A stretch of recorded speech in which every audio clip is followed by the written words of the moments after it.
5 wealthy elites had gathered in a mansion deep in the mountains for a private meal. This single dinner alone cost over £1 million, and the ingredients they were eating were enough to leave anyone speechless. Soon, the fresh ingredients were brought out to the tycoon's table. The springy thigh meat had been sliced into small pieces and pan-fried medium rare. The chest ribs had been brushed with sauce and slow-roasted repeatedly over imported North American cherrywood. The tongue had been prepared as sashimi. Just as the guests were savoring every bite, the police suddenly arrived. Faced with this unexpected turn, Laura could only smile and invite them inside. The officers had come looking for a young man from the town who had gone missing. As they spoke, they handed over a photo. To everyone's horror, the boy in the photo was the very ingredient being served to tonight's guests. Even though the visitors clearly meant business, Laura, accustomed to handling tense situations, kept her composure. But the sheriff's next words instantly broke a cold sweat down her back.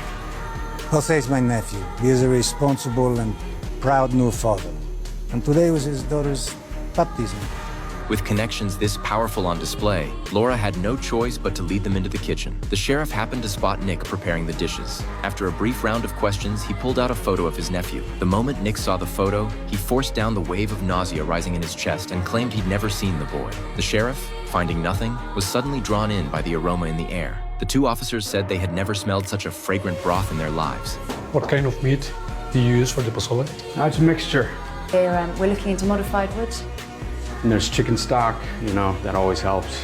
It was clear the officers weren't ready to leave just yet. So Laura asked if the 2 had eaten anything and instructed Nick to bring them a bowl of the soup. The 2 of them dug in eagerly, lavishing praise on the dish. After eating, the sheriff told Laura that every so often, a few young people from the town would simply vanish. The village elders all assumed they had gone off to seek their fortunes elsewhere. But once they left, there was never another word. The sheriff was convinced it couldn't be that simple, especially since this time, his own nephew was involved. He then walked over to the dinner table, pulled out the photo, and asked the guests if any of them had seen the boy. Even though they already knew the boy was tonight's ingredient, they remained perfectly calm. After all, this wasn't their first such meal. They told him they had only come here to enjoy a quiet dinner. They had never seen the boy in the photo. Getting nowhere with his questioning, the officer was about to leave, when suddenly, the tycoon seated at the head of the table called out to stop him. Our expectation is high that this will be an outstanding meal.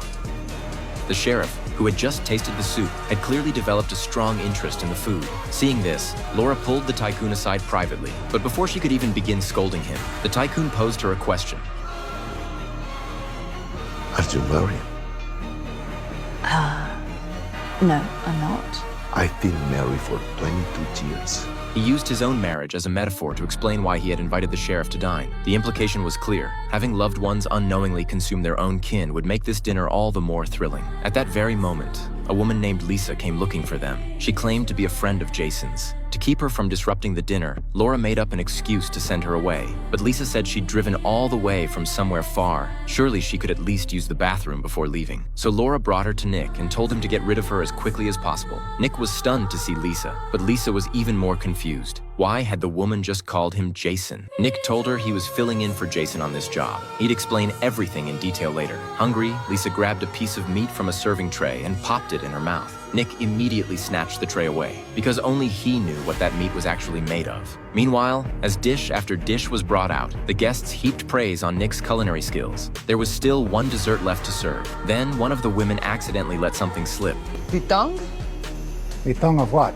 Nick had to quickly lie and claim it was pig's tongue, but the sheriff said the meat didn't really taste like pork. Thankfully, the tycoon at the head of the table stepped in to smooth over the awkwardness. Once outside, Nick was drenched in cold sweat. It was right then that he spotted Lisa, who still hadn't left, but he didn't have time to deal with her now. There was still one dish left to prepare. When Nick pulled the tongue from the fridge, he discovered a fatal problem. He hadn't noticed it before. It was covered in herpes sores.